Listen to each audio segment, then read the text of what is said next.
After মুভির part 3 আমরা দেখতে পাচ্ছি যে এলিয়েন তার বাচ্চাকে মাছ শিকার করা শেখাচ্ছে এবং এলিয়েনের বাচ্চাও সেটি খুব আনন্দের সহিত শিখতেছে। এবং ও একটি মাছ শিকার করে যখন ওর বাবার সামনে বলতেছে যে আমি একদিন খুব ভালোভাবে এটি করতে পারবো, এবং তার বাবাও তাকে উৎসাহ জাগিয়েছে এবং সাহস দিয়েছে। তারপরে আমরা দেখতে পাচ্ছি যে তাদের উচ্চতা একটা গাছের সাথে মাপা হচ্ছে যে সে কতটুকু বড় হলো, এবং রাত্রেবেলা দেখতে পাচ্ছি সবাই একসাথে একটা গ্রুপ ফটো নিল, এবং এর একটু পরে এলিয়েন এবং তার যে ওয়াইফ তারা একসাথে ঘুরতেছে, এবং এক জায়গায় রেস্ট নেওয়ার সময় আকাশে তারা কিছু একটা দেখতে পেল,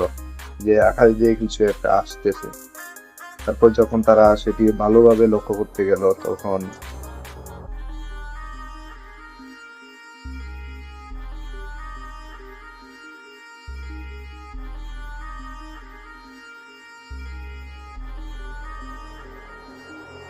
তারা দেখতে পেলো যে আকাশ দিয়ে কিছু একটা তাদের প্ল্যানেটের দিকে আসতেছে এবং সেটি বিপজ্জনক হতে পারে।